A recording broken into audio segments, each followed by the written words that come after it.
hear a conversation between a psychiatrist in the medical center of the college and a new student. First, you have some time to look at questions 1 to 4. The conversation and answer questions 1 to 4. Hello, sit down, please. Thank you. Now, you are a new patient, aren't you? Yes, that's right. Okay, so I'd better get some basic details down first. Right, we'll start with your name. Martin Hansen. Do you spell that S-O-N or S-E-N? Hansen. Okay, and you're a first-year student? Yes, I am. Studying? Electronics, actually. Ah, I hope you enjoy it. Thanks. And your address? 2805 Hesperian Avenue, Hayward. 2805 and Hesperian. Yes, that's Hesperian. Hayward, Hayward. And your phone number? 734-246-55. 734-26455. No, you got the 6 and the 4 the wrong way round. It's 24655. Huh? Sorry, right. And, when were you born? The 15th of June, 1986. Here in New Zealand? No, I was born in Sydney.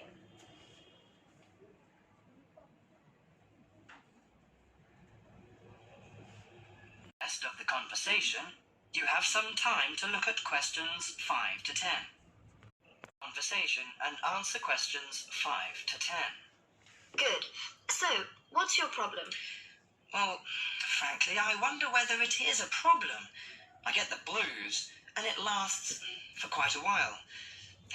I don't know how to... Yes, we all feel sad or get the blues now and again. Generally, our sadness lessens in time, and with the support of friends. However, if the depression leads to difficulty in thinking and greatly disrupts your daily routine, it can be evidence of a psychiatric problem. What do you feel exactly? I always feel sad and worthless. I find it hard to fall asleep and wake up early in the morning. How long has it lasted? Nearly half a month. Do you feel fatigue or loss of energy? Or you may have lost interest or pleasure in usual activities? Yes, sometimes. At first I thought I could overcome it by myself, but I failed, and... I'm so glad that you came here. It seems that you are suffering mild depression from your symptoms. Depression? Yes, I feel depressed sometimes. But why would I... Depression may occur as a result of biochemical changes in the body. Alcohol, amphetamines, cocaine, and LSD can bring on depression. Those who have a family history of depression usually have a greater risk of depression. Sometimes the worrying changes in life can lead to depression. I see. I had a really bad breakup of a love relationship. It makes me feel hopeless.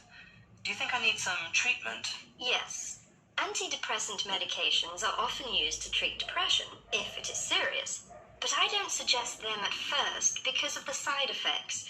I suggest psychotherapy, which can give you support and help you regain control. So do I need to come here every day? No, I will arrange counseling sessions for you, which will last 12 to 20 weeks. You come here once or twice each week. The psychotherapy is directed at helping you gain insight and understanding about events in your life, which may have contributed to your depression. With growing insight, you can often learn more effective ways of coping with your feelings and changing your behavior. Well, what can I do to take care of myself? Well, at first you should do some physical exercises on a regular basis, at least 3 times a week. How is your food? Do you eat well? Yes, I think so. I eat at my homestay family. Good. Find a hobby or a positive recreational activity to participate in once or twice a week. I know it's difficult for you, though. When you feel it's hard to overcome the depression, come to the counseling session. Remember, ask for help if the load is too heavy to handle. Yes, I'll try. So, when will my counseling session begin?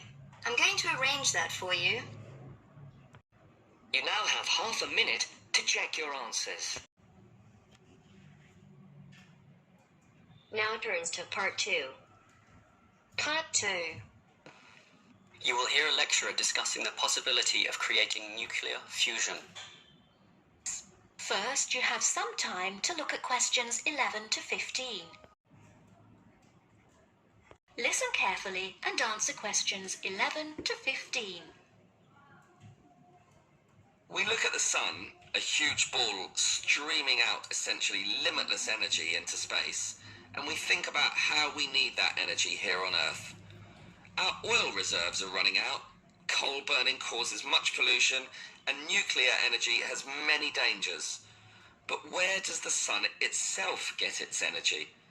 The answer is that the sun makes it using fusion, or, more specifically, in a hydrogen fusion process. There is no pollution, no radioactivity, no waste products, and we have plenty of hydrogen. So, hydrogen fusion seems the perfect answer to our energy needs, and scientists have long attempted to achieve it here on Earth. So what happens during this process?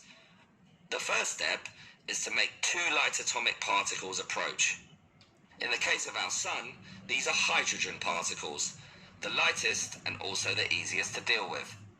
However, the problem is that the nuclei of atoms have electric fields, and fusion between these particles is opposed by their similar electric charge.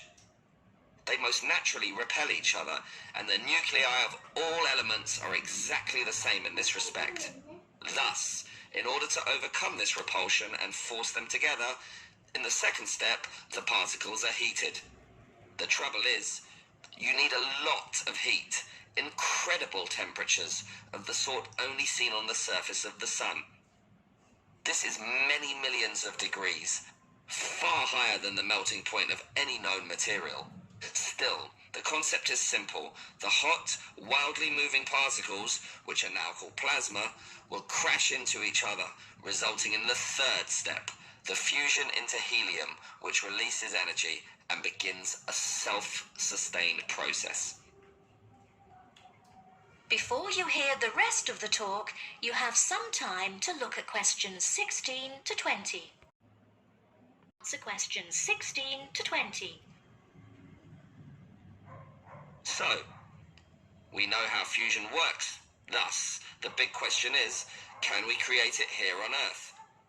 We actually have the technology to superheat hydrogen into plasma, but no container on Earth can deal with those temperatures. Thus, we need to confine this superheated material so that it doesn't touch anything. For that, we need a special reactor, and most research has focused on an apparatus known as a tokamak system. That's Tokamak, an acronym from some Russian words meaning toroidal chamber with magnetic field. It's an apt name, since a very powerful magnetic field is used to confine and suspend the super hot plasma in the air so that it doesn't touch anything. This is possible only because this plasma has an electric charge which interacts with the magnetic field. Of course, the walls of the fusion vessel will still get hot, very hot, and to avoid being melted, they must be cooled with a cryogenic system to intensely low temperatures. But now we are faced with the second problem. If we are to draw power from this system, the reaction must be continuous and controllable. However, when fusion begins, the plasma becomes unstable, and at these temperatures, that is a very serious situation. If we lose control, a disaster could result. Despite the obstacles, in 2010, a European device managed some success, but needed far more power to generate the fusion reaction than that produced from the fusion itself. Obviously then, it was not useful as a power source. More to the point, this system could only sustain a fusion reaction for a fraction of a second. Yet, to self-sustain, the fusion needs to run for at least 10 seconds. And the future looks bleak. Unfortunately, most scientists predict that many decades will have to pass before fusion power can become a practical reality. That is the end of part 2. You now have half a minute to check your answers.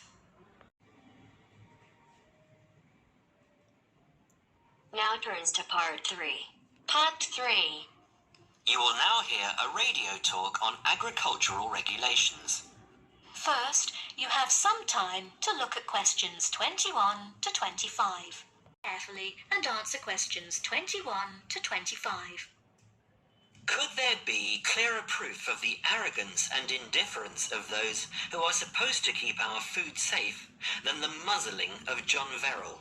Agriculture is a business, true, and businesses have to make money.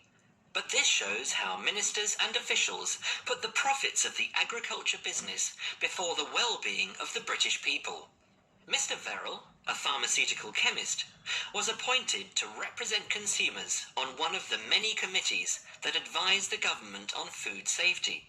When he tried to do his job, though, and wanted to warn ministers of a danger to children's health, he was refused permission to do so. The danger comes from hormones given to cattle in the USA and some other countries to make them grow faster. They speed up the animal's development to maturity, thus making meat production more profitable. There have, however, long been fears that the hormones have horrendous effects on the people who eat them, causing diseases as serious as cancer. Once these hormones were used on British cattle too, but over 20 years ago they were banned in Europe for being too dangerous. Indeed, so concerned is the European Union that it banned imports of hormone-fed beef years ago, much to the fury of the US government, which wants to sell it all over the world. Several years ago, the USA and Canada asked the World Trade Organization to declare the ban illegal and to punish Europe for failing to lift it. The WTO, with its long record of refusing to let environmental or safety concerns interfere with trade, agreed, imposing fines of more than $120 million a year on the EU for its refusal to back down. The British government now backs the Americans, claiming that there is no proof that hormone-fed beef does any harm. This is where Mr. Verrill comes in.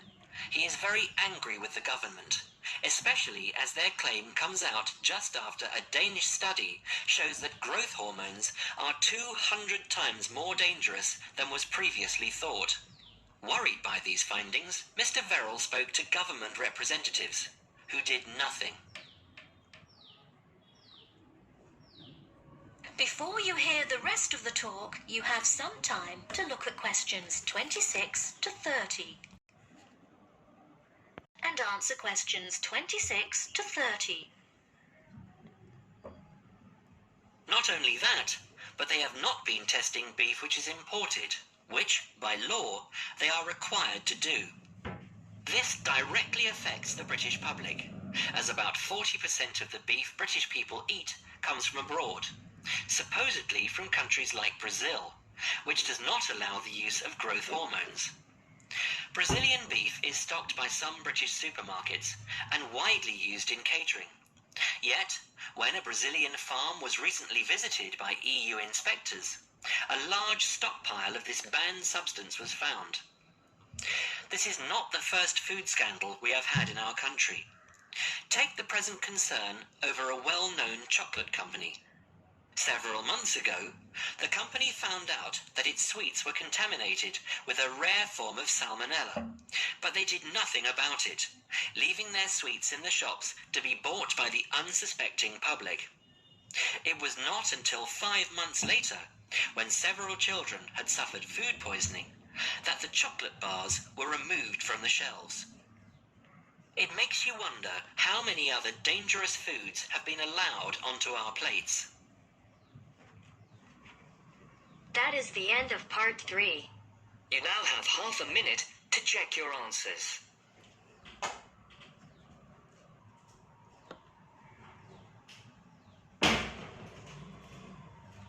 Part 4.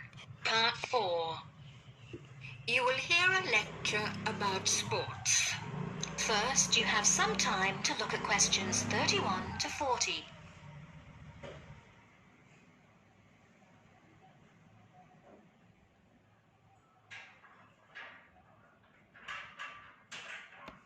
Carefully and answer questions 31 to 40.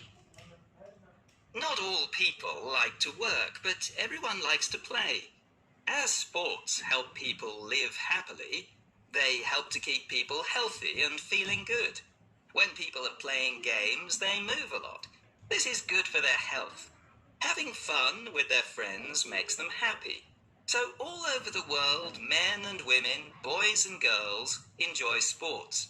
Since long ago, adults and children have called their friends together to spend hours, even days, playing games.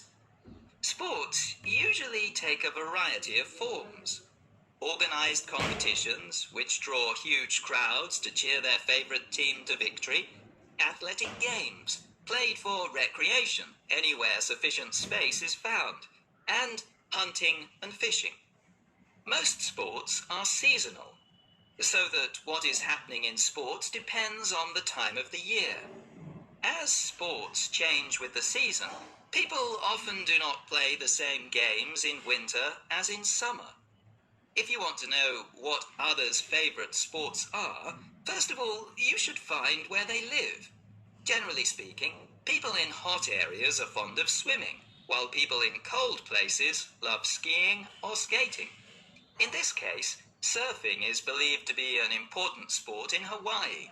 The Pacific Ocean sends huge waves up on the beaches, waves that are just right for surfing. Some sports, including wrestling, boxing, horse racing, etc., are called spectator sports, as the number of spectators greatly exceeds the number of players in the game. Other sports are called participant sports, drawing a crowd of onlookers only on special occasions, such as tournaments. Some sports are commercial and professional, with players who are paid for their participation and with audiences who pay admission to watch.